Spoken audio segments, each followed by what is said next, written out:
అందరికీ నమస్కారం.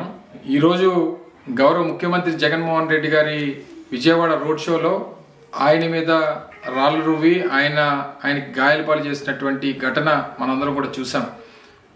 ఈ ఘటనని తీవ్రంగా వైఎస్ఆర్ కాంగ్రెస్ పార్టీ నాయకత్వం, రాష్ట్ర వ్యాప్తంగా ఉన్నటువంటి వైఎస్ఆర్ కాంగ్రెస్ పార్టీ కార్యకర్తలు, అభిమానులు, ప్రపంచవ్యాప్తంగా ఉన్నటువంటి జగన్మోహన్ రెడ్డి గారి అభిమానులు అందరం కూడా తీవ్రంగా ఖండిస్తూ, చంద్రబాబు నాయుడు ఇప్పటికన్నా ఇటువంటి పాతకాలపు రాజకీయాలు, ఫ్యాక్షన్ రాజకీయాలు, ఇటువంటి దాడులు చేస్తే జగన్మోహన్ రెడ్డి గారు భయపడతారు, వైఎస్ఆర్ కాంగ్రెస్ పార్టీ నాయకత్వం భయపడుతుందని చెప్పి అనుకుంటే వారి అమాయకత్వం.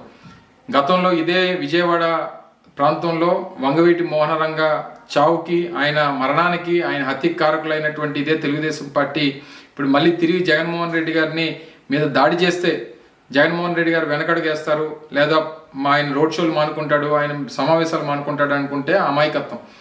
ఆయన గడిచినటువంటి 15 రోజులుగా ఈ ప్రాంతంలో, ముఖ్యంగా ఆంధ్రప్రదేశ్ రాష్ట్ర వ్యాప్తంగా చేపడుతున్నటువంటి రోడ్ షోస్ కానీ, ఆయన సమావేశాలు కానీ, సభలకు కానీ వస్తున్నటువంటి లక్షలాది మంది జనాన్ని చూసి ఓర్వలేనితనం, నేను 3 పార్టీలతో పొత్తులు పెట్టుకున్నా సరే నాకు ఎక్కడ కూడా ప్రజాదరణ రావట్లేదు, నేను మళ్ళీ ఓడిపోబోతున్నాను అనేటువంటి ఒక ఉద్దేశంతో ఈ రకమైనటువంటి చర్యలకి, కవింపు చర్యలకి చంద్రబాబు నాయుడు పాల్పడుతూ ఉన్నారు. ఇది సమంజసం కాదు.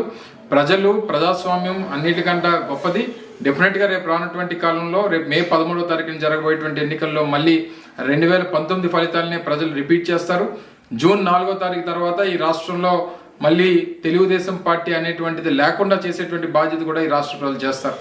జగన్మోహన్ రెడ్డి గారి మీద జరిగినటువంటి ఈ దాడి, ఈ ఘటన తీవ్ర దిగ్భ్రాంతికి రాష్ట్ర ప్రజలందరికీ కూడా లోనైనటువంటి విధంగా చేసింది. దీనికి నేను వైఎస్ఆర్ కాంగ్రెస్ పార్టీ నాయకుల్ని, కార్యకర్తలని అందరినీ కూడా కోరుతా ఉన్నా, సంయమనం పాటించండి. డెఫినెట్గా చట్టం తన పని తాను చేసుకుంటూ వెళ్తుంది. డెఫినెట్గా దీనికి కారకులైనటువంటి ప్రతి ఒక్కరిని శిక్షించేటువంటి బాధ్యత తీసుకుంటాం. రానటువంటి కాలంలో తెలుగుదేశం పార్టీ ఇటువంటి చర్యలు మానుకుంటే మంచిది. ఎందుకంటే ఆయన కూడా రోడ్ల మీద తిరుగుతున్నాడు, చంద్రబాబు నాయుడు గారు కూడా రోడ్ల మీద తిరుగుతున్నాడు. వైఎస్ఆర్ కాంగ్రెస్ పార్టీ నాయకులు కానీ, కార్యకర్తలు కానీ, అభిమానులు కానీ ఏదన్నా మేము కూడా చేయాలనుకుంటే ఒక క్షణం కూడా ఆలోచించాం. కానీ ప్రజాస్వామ్యాన్ని అన్నిటికంటే గొప్పదని చెప్పి భావించేటువంటి వైఎస్ఆర్ కాంగ్రెస్ పార్టీ నాయకులు, కార్యకర్తలు డెఫినెట్గా సంయమనం పాటిస్తారు. ఈ ఘటనని తీవ్రంగా ఖండిస్తూ రేపు రానటువంటి కాలంలో జగన్మోహన్ రెడ్డి గారి తాలూకా నాయకత్వాన్ని ఆశీర్వదించమని ప్రజలందరూ కూడా కోరుకుంటూ, ఆయన తాలూకా సిద్ధం సభలు కానీ, రోడ్ షోలు కానీ ఈ రకంగానే కొనసాగుతాయి. పెద్ద ఎత్తున ఇంకా లక్షలాది మంది ప్రజలు వస్తారు. రేపు మళ్ళీ వైఎస్ఆర్ కాంగ్రెస్ పార్టీని ఆశీర్వదిస్తారని చెప్పి బలంగా నమ్ముతూ, ఈ జరిగినటువంటి ఘటనని మరొకసారి రాష్ట్ర వైఎస్ఆర్ కాంగ్రెస్ పార్టీ ప్రజలు, కార్యకర్తలు, నాయకులు, అభిమానులు అందరం కూడా తీవ్రంగా ఖండిస్తా ఉన్నాం.